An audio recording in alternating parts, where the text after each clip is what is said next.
Blast हुआ है। पश्चिम बंगाल से बड़ी खबर आ रही है। हुगली जिले से बम ब्लास्ट की खबर है।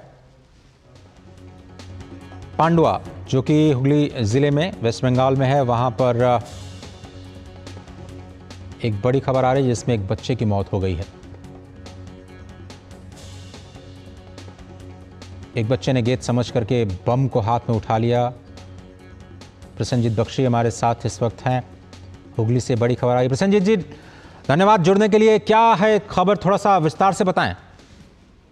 देखिए, इसके साथ मैं चुनाव को नहीं जोड़ना चाहता हूं। वैसे पूरे दुनिया में लोग बच्चे की दुर्दशा को लेके कई सारे जगह की तस्वीरें हमारे पास भेजते रहते हैं। जैसे किसी गाजा स्ट्रिप में बच्चे का क्या स्थिति है, किसी यूक्रेन में बच्चे का क्या स्थिति है, लेकिन पश्चिम बंगाल के बारे में कोई नहीं ये समझते हैं कि पिछले एक साल में गेंद समझकर बम उठाकर कम से कम 15 से 16 बच्चे की मौत हो चुके हैं। ये पांडुआ की घटना वैसा ही है। पूरे हिंदुस्तान में कभी किसी ने नहीं सुना है कि इस तरह से गेंद समझ के बम उठाकर बच्चे का मौत, या हाथ उड़ जाना या पैर उड़ जाना।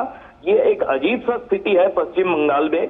यहाँ पे मतलब सरकार की तरफ से और प्रशासन नहीं, 15 से आप करें 15 से 16 मौतें अब तक हो चुकी हैं एक साल में। हाँ, पिछले एक साल में कई बार हम डीडी न्यूज में इसके ऊपर स्टोरी किया है, आप लोगों से बात भी किया है। ये पिछले एक साल में 15 से 16 बच्चे की मौत हो चुके हैं। कई जगह पे साउथ 24 परगना में, मालदा में, मुर्शिदाबाद में, हुगली में, नॉर्थ 24 परगना में, ये सब जगह पे सब क्या होता है कि जो कचड़े की जगह होता है, वहां पे जब बच्चे लोग आसपास की खेलने पहुंचते हैं तो गेंद समझ के बम उठा लेते हैं, और इस तरह से 15 से 16 बच्चे की मौत भी हो चुके हैं और कई सारे बच्चे अपने किसी ना किसी अंग को खो चुके हैं। तो ये इस बारे में स्टेट मशीनरी क्या करे प्रसन्नजीत जी? क्या अभी तक राज्य सरकार ने कोई इसकी मतलब संज्ञान नहीं लिया उन्होंने? अगर इतना बड़ा खतरा है, 15-16 बहुत बड़ा आंकड़ा होता है।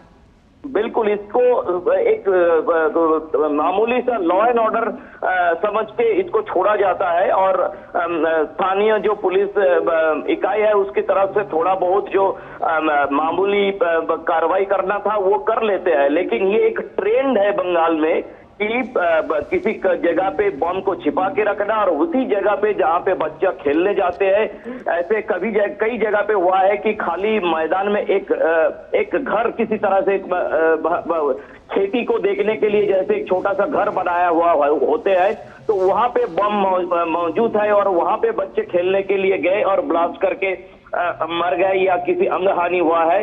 तो इस तरह की कई घटना है। तो इसको मैं किसी तरह से चुनाव के साथ जोड़ना नहीं चाहता हूं। पूरे देश की मैं दृष्टि आकर्षण करना चाहता हूं कि ये बंगाल की एक अजीब सा खतरा है, जिस खतरे से बंगाल के बच्चे को जूझना पड़ता है। जी प्रसन्नजीत जी, बहुत धन्यवाद। लेकिन ये गंभीर मामला है और वाकई जो स्थानीय प्रशासन है इस पर ध्यान देना चाहिए कि क्यों इतनी बड़ी संख्या में क्यों ऐसे खुले आम बम्स कैसे मिलते हैं, और बच्चे जब उसको हाथ में लेते हैं तो मौत तक हो जाना, और उसके बाद भी कोई एक बड़ी कार्रवाई न होना। इस मामले को लेकर के एक बहुत ही दुखद घटना। फिलहाल इस पर हमारी निगाह रहेगी। आगे बढ़ते हैं। उत्तर प्रदेश के फतेहपुर सीकरी से भाजपा विधायक चौधरी बाबूलाल अब मुश्किल में फंसते हुए नजर आ रहे हैं। गौरतलब है कि वो पार्टी लाइन से हट करके निर्दलीय प्रत्याशी